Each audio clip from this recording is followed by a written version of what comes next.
There are many unanswered questions in life. What happens after we die? Are we alone in the universe? And can you give a Waymo or a self-driving car a ticket? So this just happened, and let's be honest. This was bound to happen where California police pull over a self-driving Waymo for an illegal U-turn, or as we say in Boston, banging a Yui, but they can't ticket it.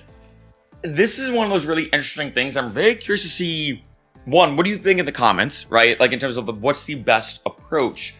Because police in Northern California were understandably perplexed when they pulled over a Waymo taxi after it made an illegal U-turn, only to find, of course, no driver behind the wheel and therefore no one to ticket. And they did do a viral post basically saying they were doing like a DUI operation when it comes to checkpoints, when a Waymo made an illegal turn in front of them. And the hard part is, they stopped the vehicle, but declined to write a ticket as their citation books don't have a box for robot. No driver, no hands, no clue. And they did contact Waymo, and they reported what happened was a glitch, and they're hoping to reprogram the algorithms to deter more illegal moves. But it's interesting because some people are like, okay, this is a weird thing. Other people, when it came to the Facebook post, said they were outraged that police didn't ticket the company themselves. Also, how did people know, or people wanted to know, how the police got the car to pull over? And I feel like, to be honest, Waymo's pretty smart, where I feel like if it sees those glaring police lights and behind it, it does know to pull over, but it does make this a bit of a tricky situation, right? Because, I don't even know how to pronounce that last name, so I'll just say Sergeant Scott said they can only ticket a human driver or operator for a moving violation, unlike parking tickets, which can be left with the vehicle.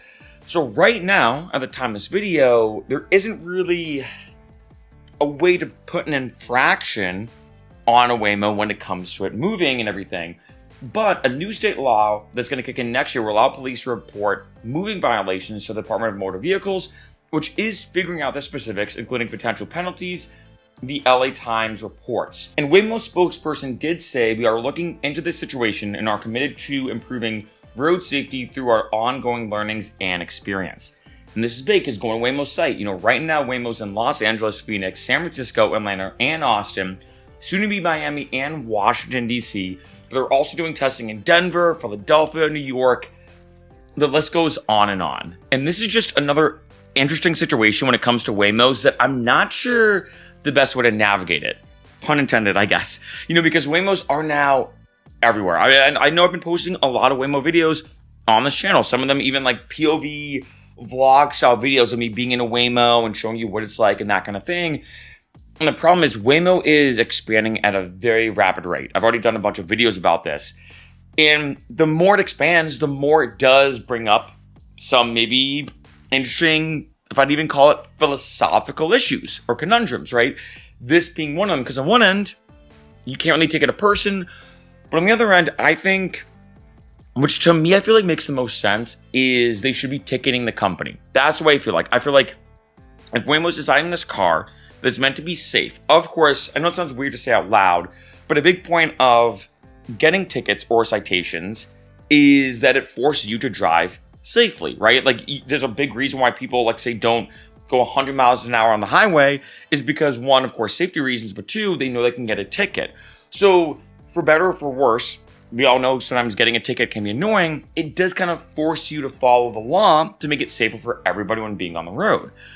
When it comes to Waymos, of course, you want to feel safer. And I will say this, like I mentioned in a lot of videos already, and they've talked about this, when you take a Waymo, way less traffic violations, although this is a interesting example, way less injuries, way less accidents. Basically, being in a Waymo, or Waymos being on the road, is safer compared to human drivers.